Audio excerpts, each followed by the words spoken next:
thank you so much for being here. I am so excited that it's not 3 people sitting here tonight.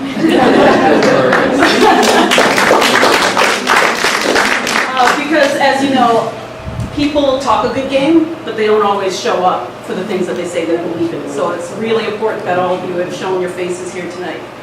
My name is André Leu. I am known online as the Nutrition Heretic. You can find me at nutritionheretic.com.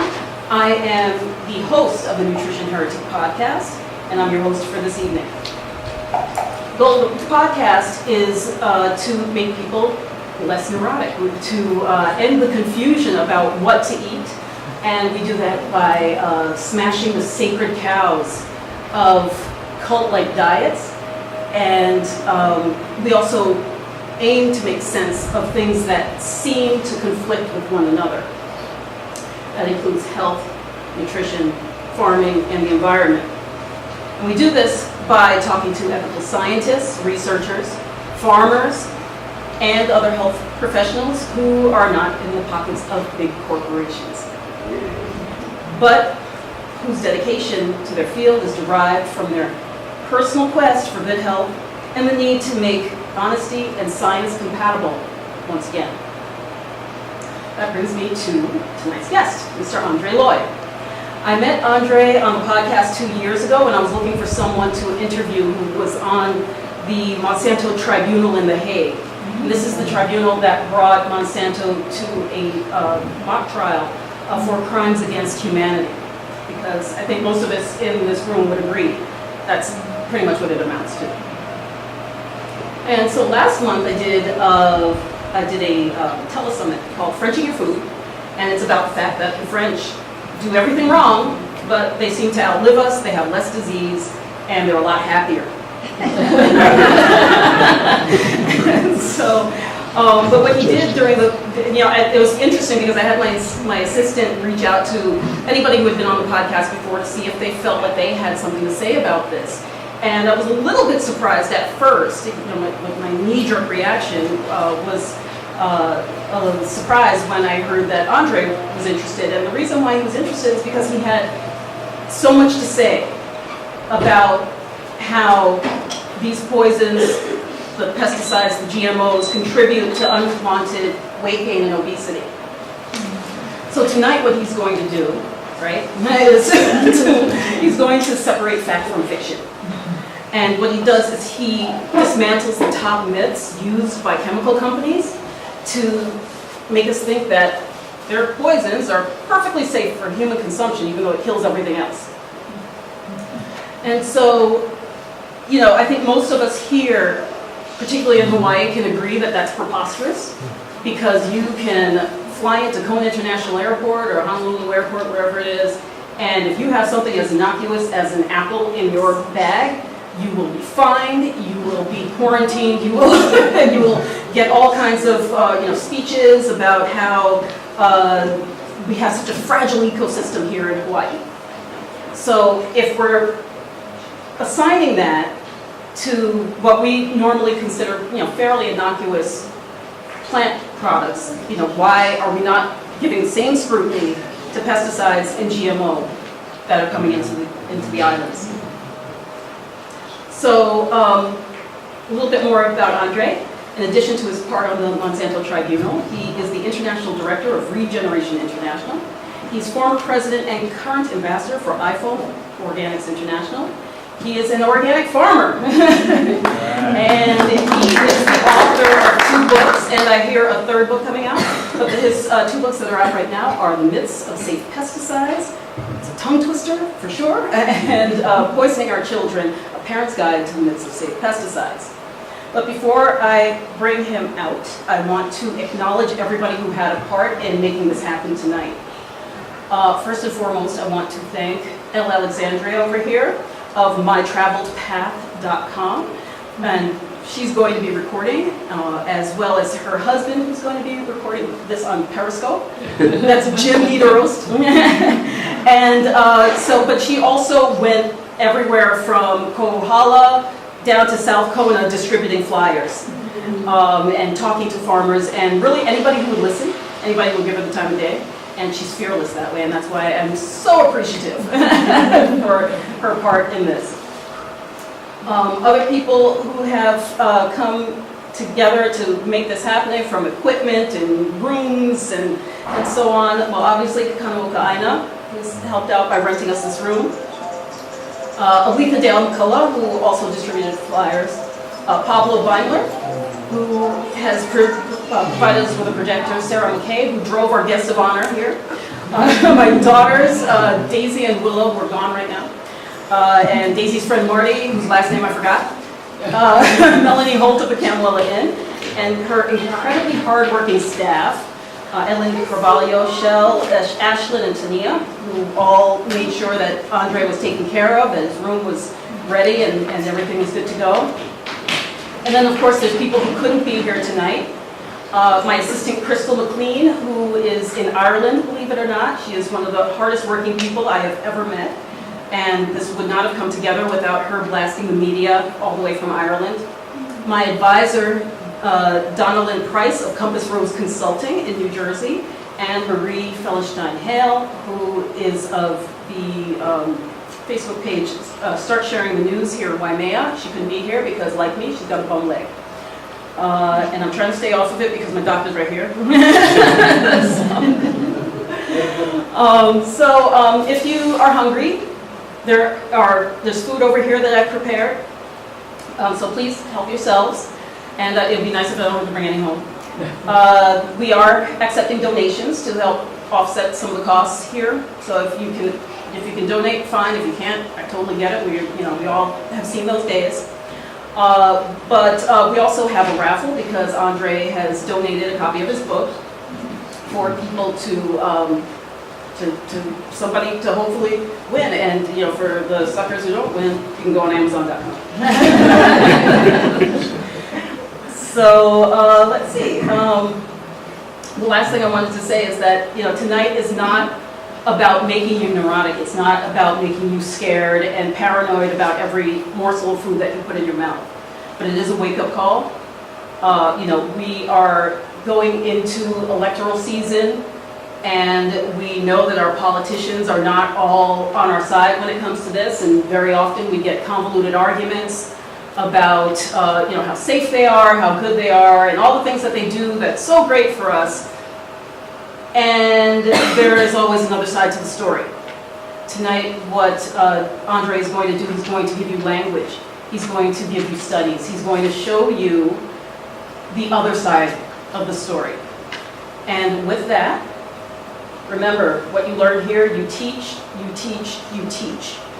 Okay? You carry it forward. Don't just let it stop here. You just keep going, and you'll have the language by the end of tonight to start opening those conversations and to speak intelligibly on this topic. With that, I bring you André Leu.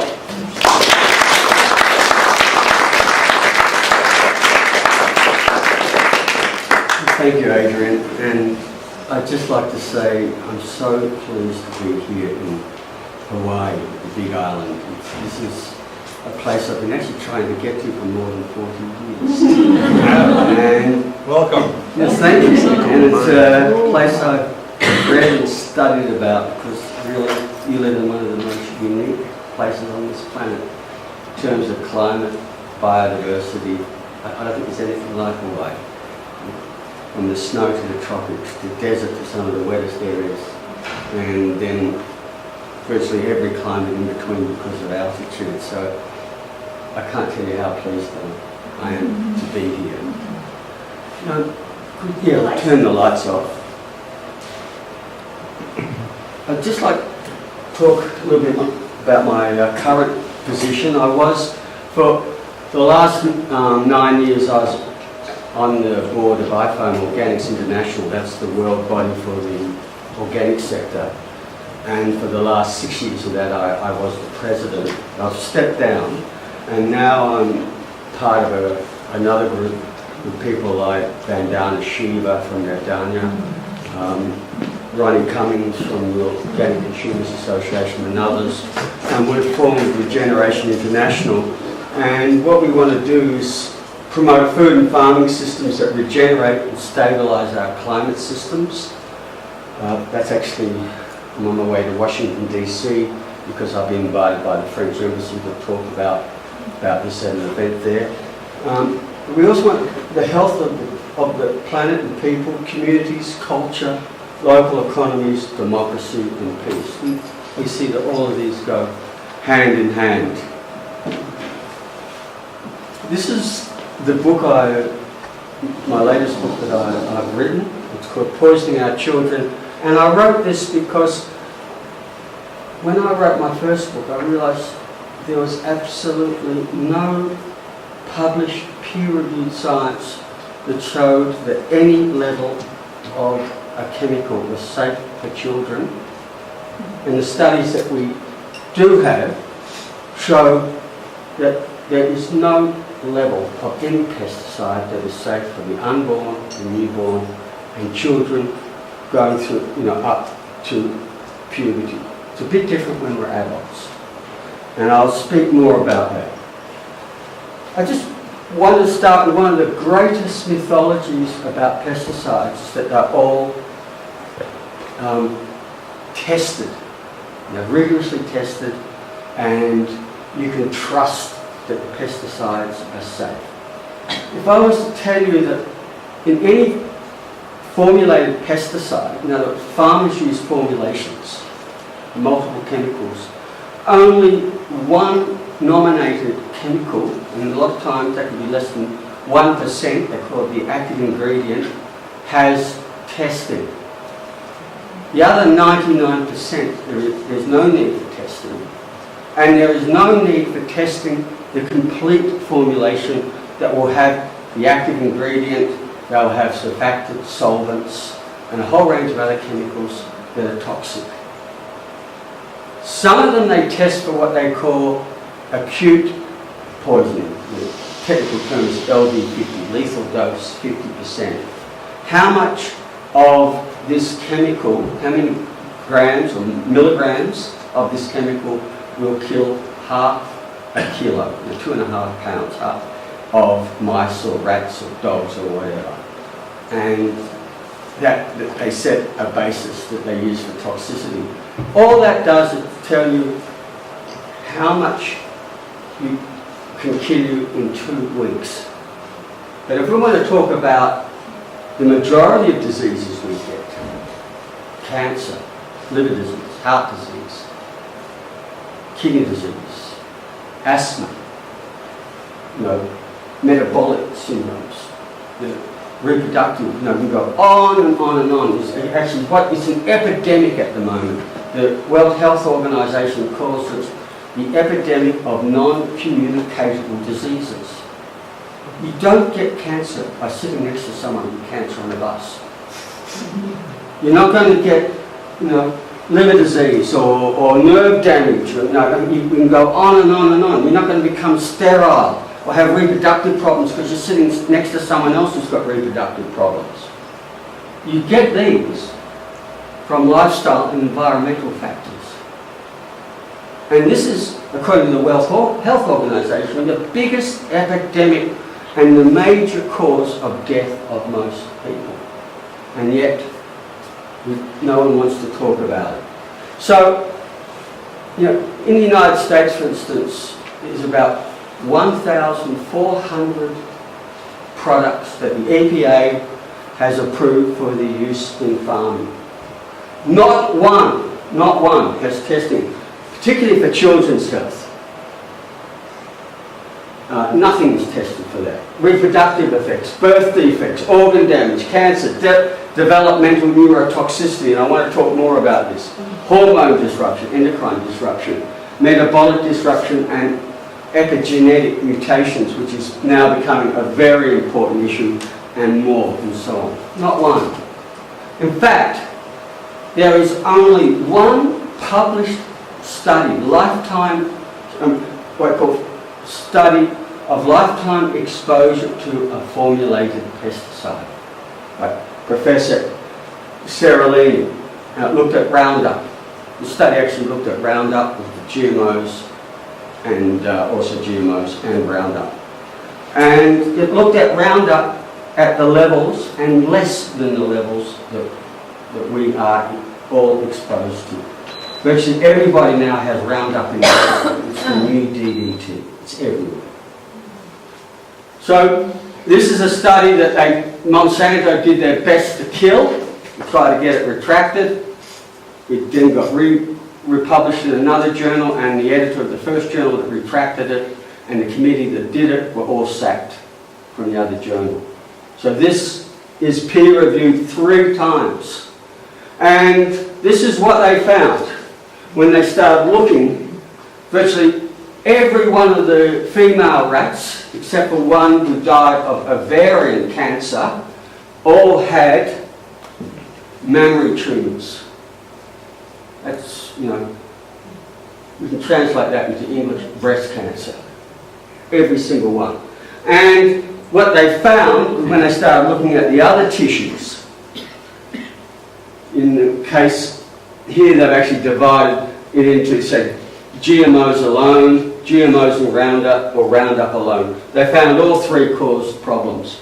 And they could see the difference between the control, you've got a healthy kidney or a healthy liver, and the ones that were fed either the GMO or Roundup singly or both, which is what most people get because most GMOs are Roundup ready. So most people here in the United States are eating the combination of both if you're eating an ordinary common American diet. So what I really want to talk about now, which is even more than that, is our children. That there is no requirement by any regulatory authority in the world to have special requirements to look at what happens when the fetus, the unborn, the newborn, and growing children. When I'm using the word growing children, I mean until after puberty. Puberty is another time when hormones are coming out, when children are very sensitive to chemicals.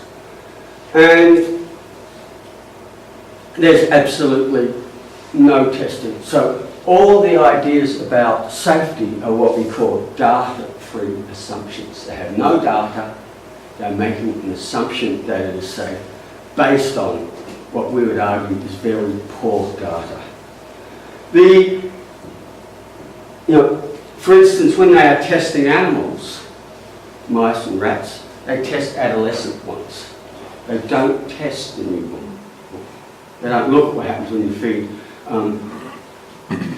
parents and what happens to the mother when she's fed and what happens to the offspring. I'll show you some pictures later what happens to the offspring of animals that are fed GMOs, for instance, when you start looking at intergenerational effects. There is no requirement. However, where we have the science by independent scientists, and I want to say we have hundreds of studies, not 1 or 2. In my book I list many of the studies. I'm talking about hundreds of scientific studies by scientists published in peer-reviewed scientific journals. These are the gold standard. Showing this, but our regulatory authorities completely ignore them, and they only take the studies that are given to them by the chemical companies. And if we want to access those studies, we can't because they are commercial in competence. We cannot see them. We're not allowed to have a look at the studies that they are using to determine the safety of chemicals in our food.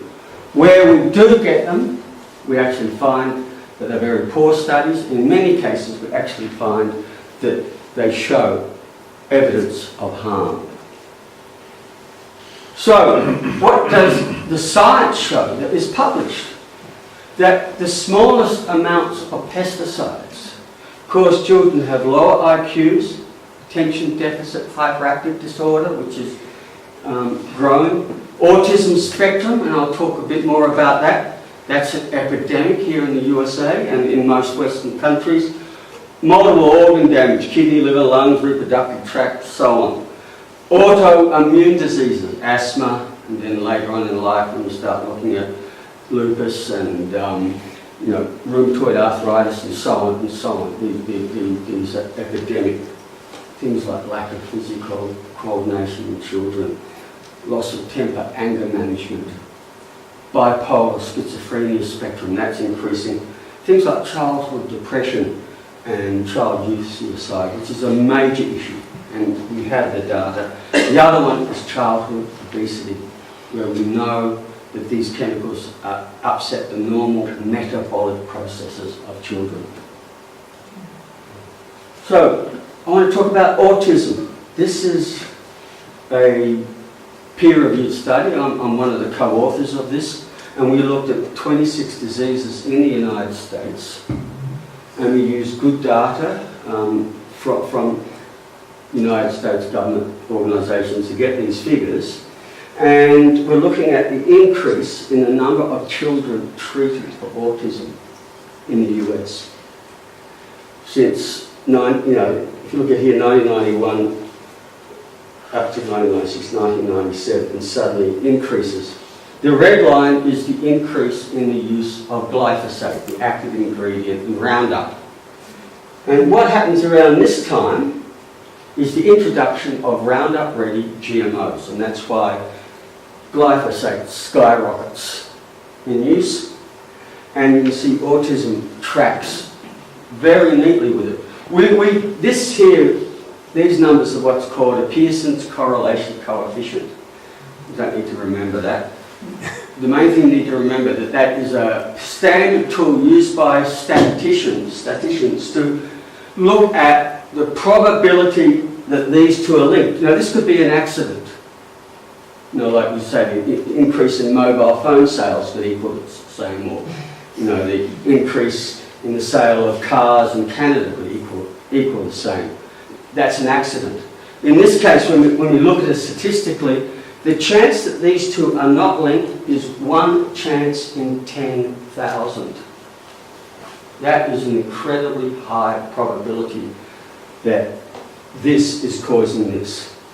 Of course, when we published this, we were criticised, saying, "Oh, look, the increase in organic food sales, could be the cause of it," and so on, because that's going up, very quickly, like autism. And they tried to dismiss us. However, a few years later, this is published, and now we actually have a biochemical cause. We actually see the cause and why.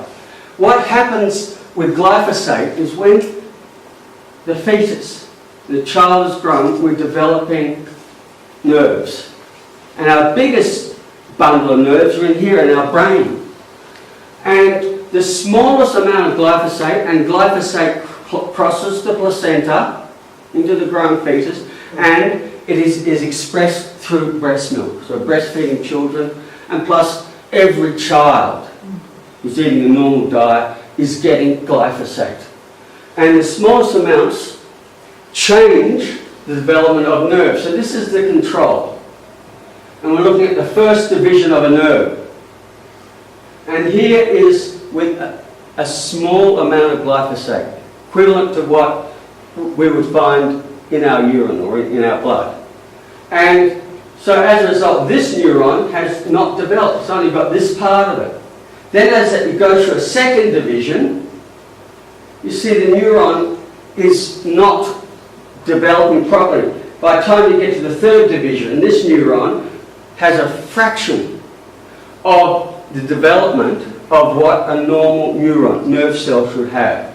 And I think what is really important here is that these effects are not reversible. That damage is done. The good news is that we know that if we stop glyphosate, we can build new neurons and get normal neuron development. So that's the good news. But we wonder why autism, bipolar spectrum, you can go on, ADHD, and the amount of neurobehavioural diseases in children are increasing. There's the science. It's not just, the correlation. And what I want to say with this, which is really scary, is that if this trend continues, by the end of the next decade, something like close to 50% of American children born will have autism. That is absolutely frightening. And what does that mean for the future of a society when you consider such a high percentage of people will have this? So I want to put this forward and just show, that's science, that's irrefutable. Let's look at another area where we have an epidemic. All of us are affected by it. Same way probably everybody here knows, has relatives and friends who have someone with autism or bipolar or ADHD. All of us are touched by that. But cancer is another one. All of us are touched by it, one way or the other. Probably the most important document of cancer that ever came out is the world's best kept secret. It was under President Obama, the US President's Cancer Panel study. And it had over 30 of the world's best cancer experts put this together, looking at cancer.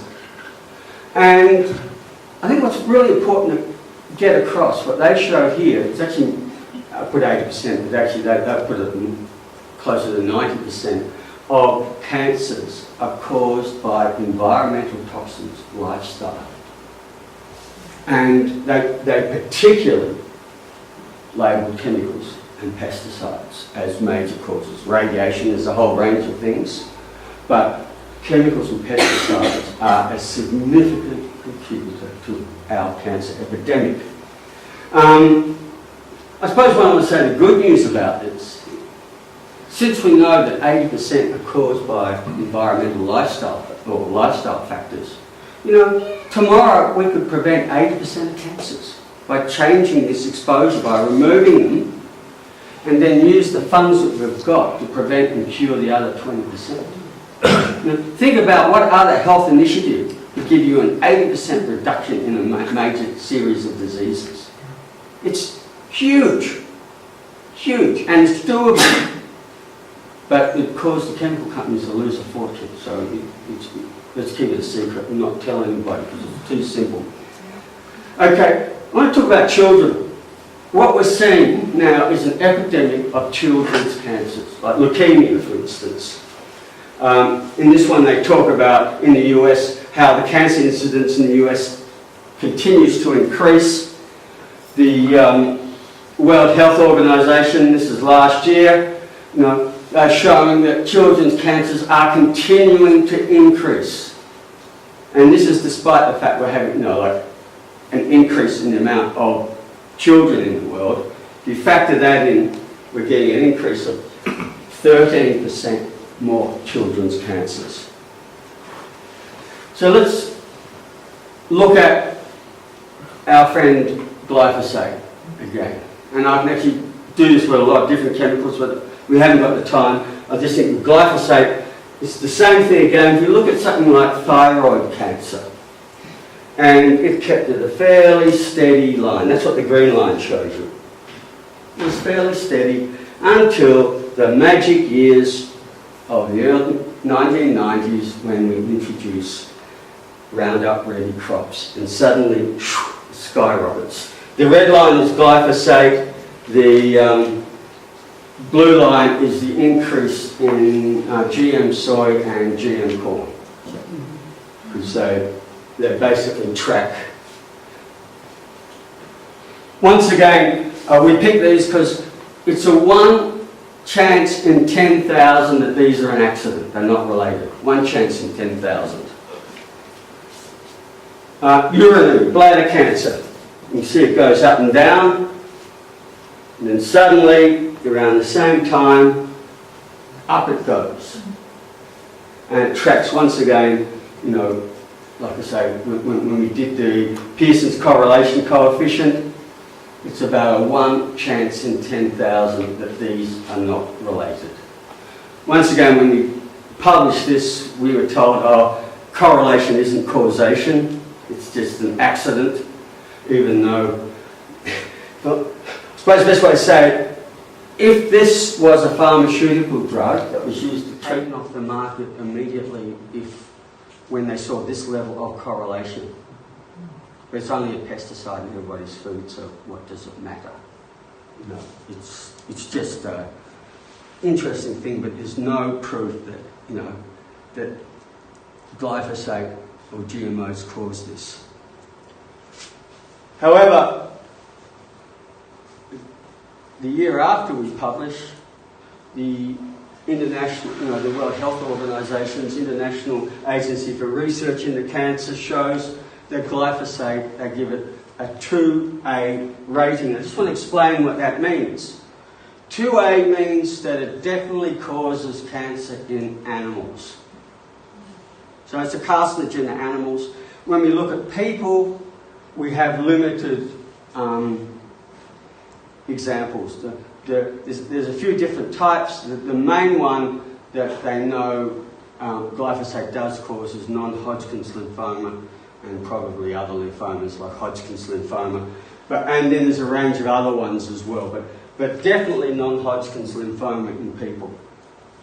So that's why I've got 2A and not 1. There's only, out of the thousands that they've tested, only about 100 compounds they've given at 1. That's when we have lots of evidence of it causing cancer in people.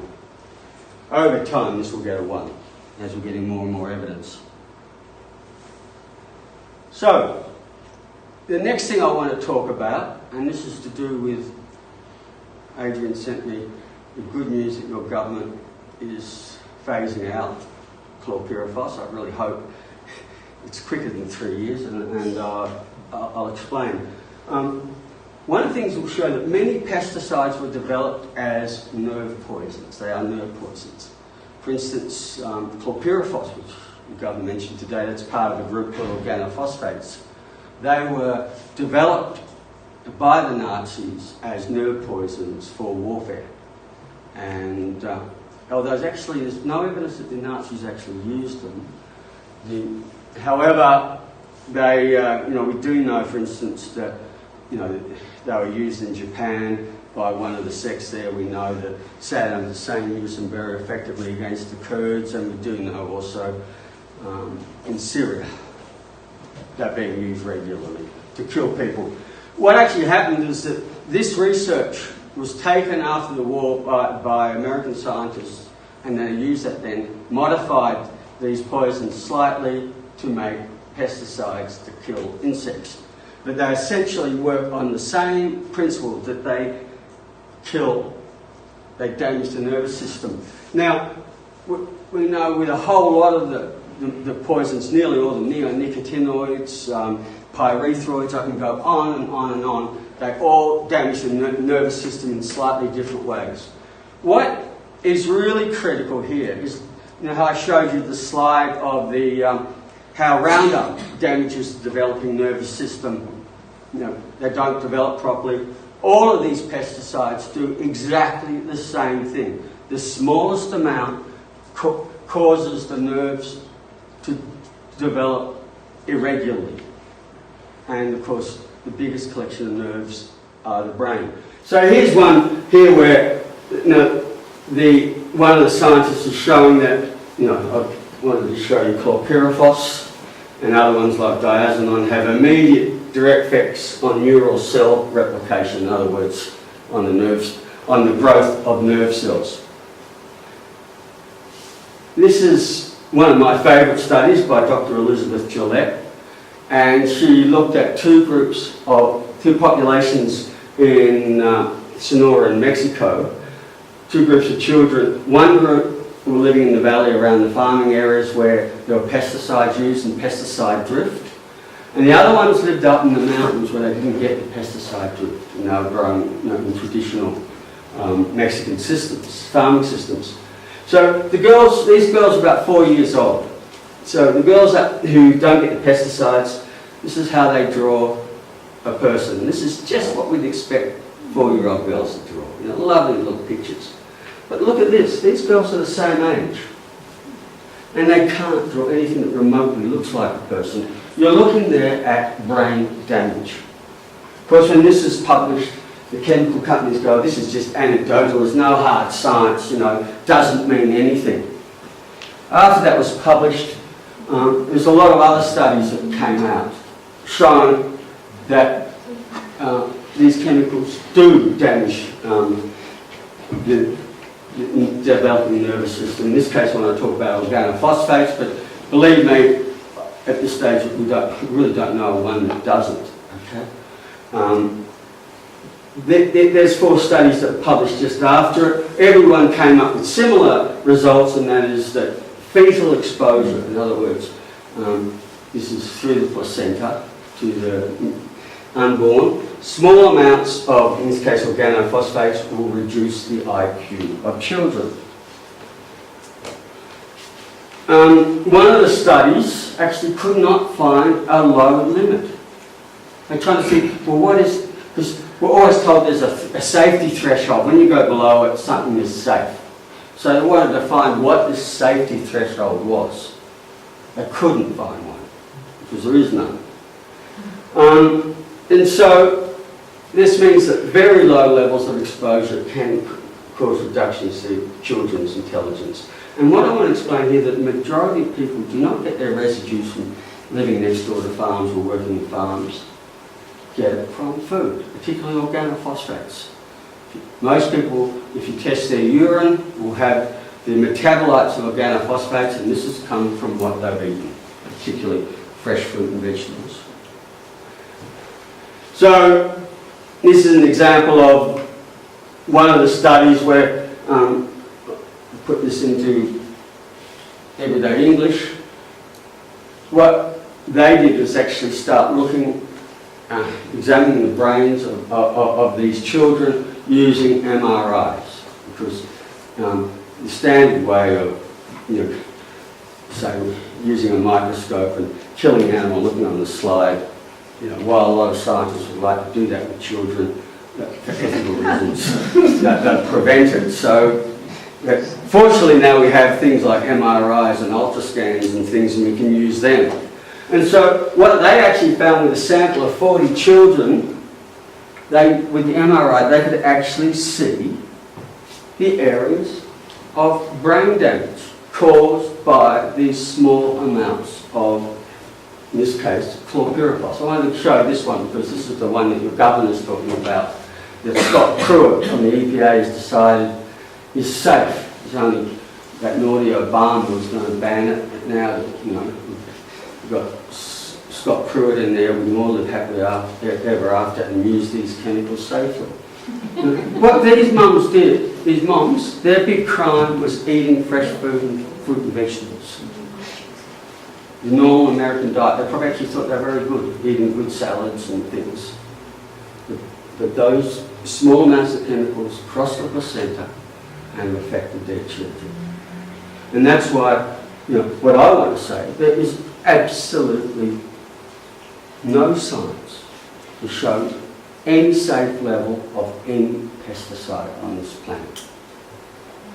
I'd like someone to show me the science, because I can pull it apart. I study the papers. The other thing, I suppose the other thing I just want to say here is this. People complain to me all the time, why is organic food so expensive? What's the cost of this? How much does this cost? Doesn't matter how much money you've got in the bank, you will never, ever undo that. You can maybe lessen the effects, but when I think about the amount of children now, parents, or children with behavioural problems, and we know the cause. We have the science. It's published in open literature. It's just being ignored. This is too expensive. We cannot afford to do this to our children.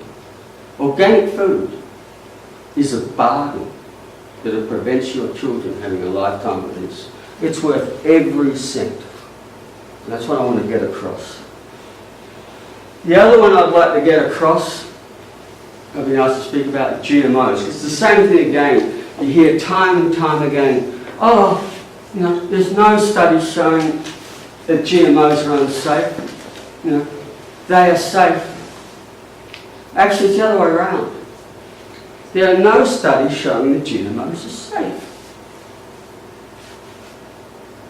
There is no requirement in any country in the world to test GMO food that they're eating it is safe. the way it's approved is what's called, what's the word now?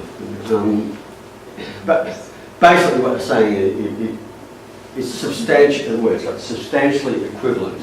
They look at a few of the minerals and vitamins and they measure those, and if they're much the same, they say these things are substantially equivalent. And they just use a handful of them to prove it.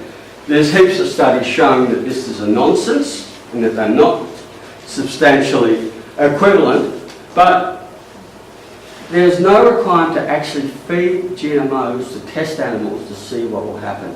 Now, some companies voluntarily have done 90-day feed trials, and those results are mixed because they're done by the companies, and they play down the problems.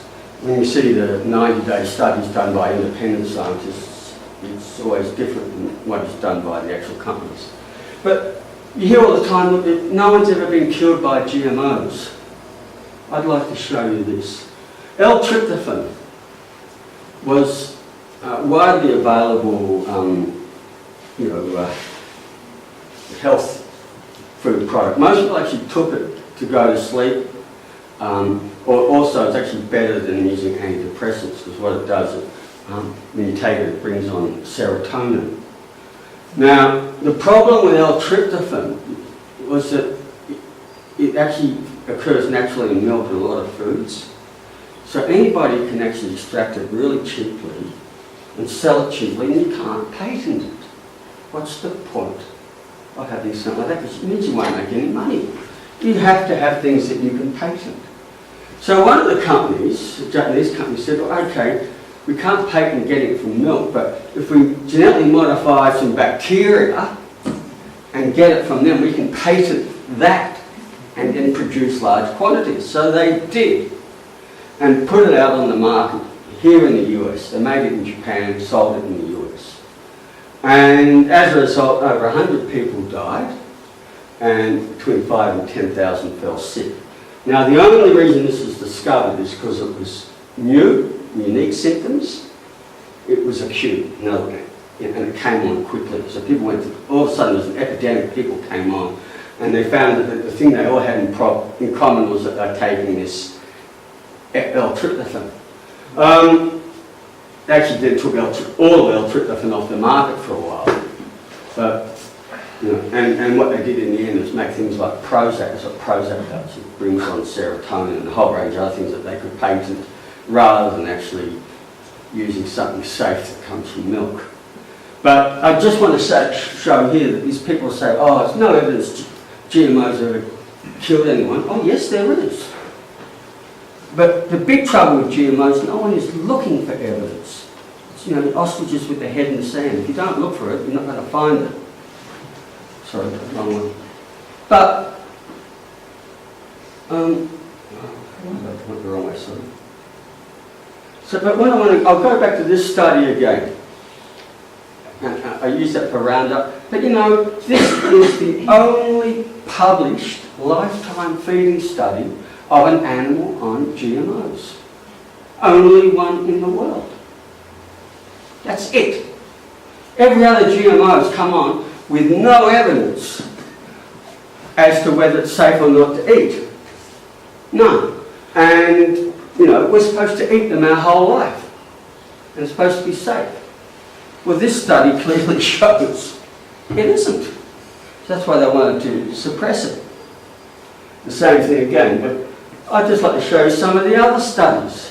And there are other studies in the peer-reviewed scientific journals. This one's in the Lancet. It's actually a guy called Arpit Putsa. And he was a GMO scientist. And he actually got sacked for when he did his research and actually found the damage it did and put it out. And they did everything to destroy his career. In the end, he published it, and he published it in the Lancet, which is one of the premier scientific health journals in the world. This is solid science. So they found, now, potentially precancerous cell growth in the digestive tract, smaller brains, livers and testicles, partial atrophy of the liver, immune system damage, very similar to the things that the Seralini study found. So these are the slides and of the intestinal wall. And what this sort of inflammation is on the digestive tract is what we call precancerous. This is the sort of thing that you'll look for, that you know that it can, or could lead, I should say, not always, but this sort of inflammation could lead to colon cancer. Similarly, the stomach lining, and this sort of inflammation can lead, or in some cases can lead to stomach cancer and to a lot of other problems. This is an example of pigs. The difference between being fed a ration with non-GM corn and soy and those fed with corn and soy. So these are the non-GM. This is a normal stomach without inflammation. Here's mild inflammation, which can happen to pigs. But when they start looking at the pigs fed with the GM ration, they all had various degrees of stomach inflammation. The other one they actually had too was basically inflammation or overgrowth of the uterus. And I think that's a real issue to look at in terms of when we're seeing diseases like endometriosis and a whole range of other diseases which are becoming, growing all the time, whether they are linked. This is actually a Monsanto study that got leaked, went out. And, so for Monsanto to say that there's no evidence that that these things are dangerous, this is their own study. Liver and kidney toxicity, like the Seralini study showed. Blood pressure problems, allergies, infections or disease, higher blood sugar and anemia. Start looking at things like type 2 diabetes and other problems we're starting to see in our communities. GM soy, the mice had reduced digestive enzymes, altered cell structure, altered gene expression. This is an area now in gene expression, we've got epigenetics, that we're starting to understand how important that is in terms of our overall health. It's not just having hormones imbalanced, it's actually the gene signals are also imbalanced. When we talk about expression, it's a bit like saying dimmer switches. They turn things up and down in our metabolism, how systems work. If we change the way that works, we alter our normal metabolism, what's called homeostasis, the normal functioning. And we're learning a lot more about this with GMOs and with pesticides. It's a very new area, particularly the science of epigenetics. I haven't got time to go into that. The same thing here with the liver. Cells damage, altered gene expression, higher metabolic activity, which suggests toxic insult. In other words, the liver is working overtime to detoxify. And this can lead to liver problems later in life. So, in terms of when they've gone and looked at the livers under a microscope, they can actually see the differences in cell structures, how they are altered between the control and the ones that have the GM feed. That's quite substantial. Reproduction, this is a major issue. And start looking at, I talked about the uteri in pigs, but we also know in terms of the testicles that in many animals that there is a reduction in the size, in the actual fertility, the quality of the sperm and so on that comes between eating controlled non-GMO and what happens when GMO food is added. And so as a result, let's start looking at the offspring. And this is the thing, like when I started before with saying, it's not just talking about a lifetime feeding study. What happens to the developing fetus? What happens to them as they develop being fed this?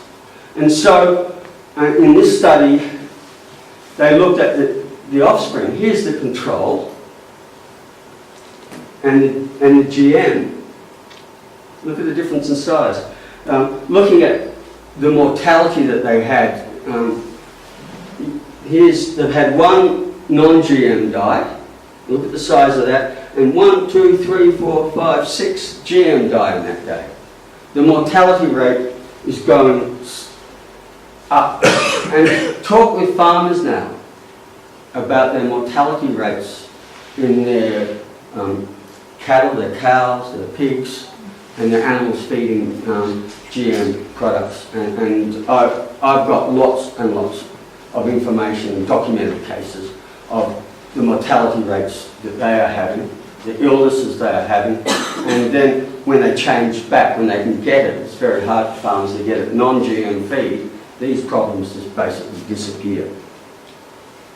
So this is the, rat lettuce, and the difference, chalk and cheese, between the non-GM group and the GM soy group. Underdeveloped. 19 days, you see the differences in size between the two and in their development. So I suppose I just want to end on that. And believe me, I can show you a lot more than that if you really want to see it. I just wanted to show you that there is no science to show that GM is safe, but there is plenty of science to show you that it is unsafe. And I hope that's convinced you. Those pictures are worth 1,000 words to actually see what is happening. The last thing I was asked to speak on is why all this is unnecessary. And I've been an organic farmer since 1971, and I haven't got time to go through it all, but I just want to talk about a few things that we've talked about. Most important in how we reduce and prevent pests and diseases is the concept of soil health. And because most pests and diseases are opportunistic, they attack plants that are stressed. If we can correctly balance the soils, and not just in minerals but also in beneficial microorganisms, we can prevent diseases. And just to give you an example here, this is in Ethiopia, and they're growing wheat. It's exactly the same field, the same strain of wheat. This side has been treated with compost, this side with chemical fertilisers, and this side has got rust, stripe rust. Now, it's the same level of spore or diseases in the environment, but this side has not been affected.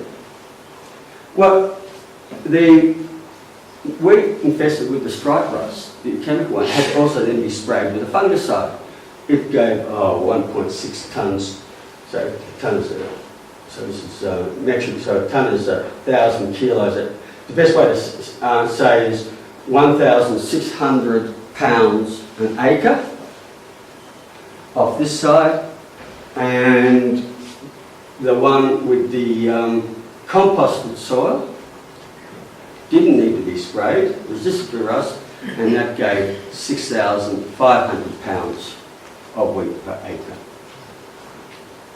Now, I suppose the other thing I'd like to say too, if you had a choice, would you prefer to eat this sick wheat sprayed with fungicides, or this healthy wheat? This is another issue I think we need to get across. This is what we tend to feed everybody when really it's a no-brainer. This is what we should be eating. And then I just sort of give you an example because I grow tropical fruit. This is one of the fruits I grow, papayas. Now this is damage done by one of our worst pests called a fruit spotting bug, and our farmers for years, fought our government to have it banned. We were the second last country in the world to ban it. You guys actually banned it almost 20 years before we did. This particular chemical is in the same family as DDT, and organochlorine. And there's only other country in the world that banned it later, was India. Australia was second last. Now, this is the sort of damage it does, but here you can see it no longer is damaged. What I did there was corrected the soil, put compost on it, corrected the deficiencies, and now the plant resists it. It works. The other one I want to say too is thinking about our farms as an ecology, not as a chemistry set, an environment, and working with nature, agroecology. Let's apply ecological sciences to agriculture, not rather chemical sciences. So to give you one example, what we call functional biodiversity, where instead of having this idea that we want to round up and anything that isn't our plant, our crop, is a weed and we've got to nuke it, get rid of it, have this dead soil strategy. If it's bare dead soil underneath our crop, it's perfect, If there's something green coming up next to our crop, it's a disaster. What we want to do now is actually bring in other plants into our system that give us ecosystem services, such as legumes to give us free nitrogen. We can bring in plants that are the hosts of the enemies of our pests and bring them into the system. There's different ways we can do it. Many of these plants that we use are nice flowering plants, because a lot of the beneficial insects, you say beneficials, these are the ones that will attack our pests. It's their larval stage where they tend to be predators. It's a bit like alien, actually. They tend to, the mum tends to lay them. Here's an example here. The best way to explain it is that these animals, these plants need, these insects need nectar and pollen to become sexually mature. These are, what they get are proto-hormones, the best way to say it. Without them, they don't have the building blocks to become sexually mature. So if you don't have these in the system, these cannot reproduce. So they reproduce, and then mum will lay her eggs on or next to the pest, and then they hatch. In many cases, they hatch inside and eat the animal and break out. That's actually where the idea of alien came from. It was from these parasitic wasps. But there's lots of species that do that, but the critical thing is what we need to do is put in our system are their host plants. Most farms are biological deserts for them, because anything that, else that flowers and it's considered a weed and it's sprayed out, it's killed.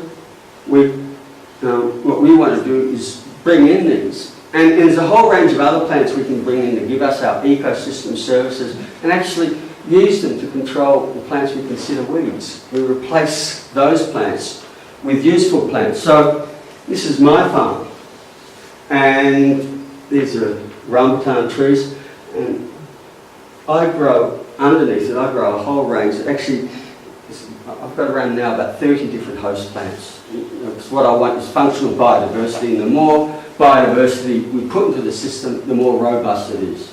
So I don't even have to spray organic sprays. And I get good crops. I used to export my crops all around the world, places like Japan, who are really, really fussy in terms of quality. And I could get it by doing this. So I suppose what I want to end on is this, is that there's this idea that if we go organic, we're going to starve. We have to have all these poisons. We have to genetically modify plants, otherwise we're not going to have enough food to feed the world. And I just want to say that's crap. Absolute crap. Let's start looking at the science again. And, what we start looking at as we're going into climate change and we're having weather extremes. We actually have very good data showing that in these dry years, or wet years, organic yields higher than the word we use for these systems now is industrial rather than conventional. We want organic to be conventional. This is industrial farming. Here, some of the studies, I've got a whole chapter on them in my book, showing we have lots of data where organic can get and does get equal and higher yields. But most importantly, I want to end on this, because we want to talk about feeding the world. And this is why we've got to have these so-called GM crops, even though the independent science shows that GM crops yield less than normal crops. It's only the industry's own studies that show them higher, that they yield higher, but when independent scientists do the research, there's a yield lag with GM, so there's no evidence at all that GM gives more.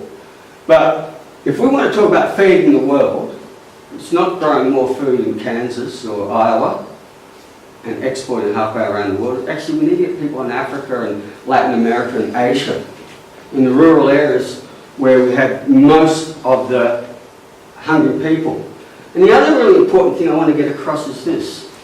In the developing world, I mean, 80% of the food that people eat does not come from industrial farms. It comes from family farms of 5 acres or less. In fact, worldwide, only 30% of what we eat comes from industrial agriculture. 70% of what the world eats comes from small family farms. Because a lot of the corn that's grown in Iowa and other places, goes to feed cars, trucks, or the other one that goes in the feedlots where, for instance, for every 10 pounds of protein we put in, we get 1 pound of protein out as animal feed. Now that's a really efficient process, isn't it? And same energy-wise as well, So, we start looking at things like this and we can actually see our food system is broken. But what I really want to get through is this data. That this is an iPhone, and we worked with the United Nations on this, and we looked at 114 projects in 24 African countries, 2 million hectares, that's 5 million acres, 1.9 million farmers, and where we took them from the traditional system and taught them organic by design, not organic by neglect, organic by design, the average increase was 116%. In East Africa, we got 128% increase in food. And so, this is where we need to get the increase. The fact is, with not much money, it costs around $100 million to develop one GMO. With that money, we could teach the whole world how to grow organically and we could feed it tomorrow. In fact, it's probably less than a day's bombing in Syria we could feed the world. We've got our priorities right. And so I suppose I want to end on this because we can have this as our future or we can have this as our future. And it's up to us, and we're the ones who actually got to be active to make that change. Thank you.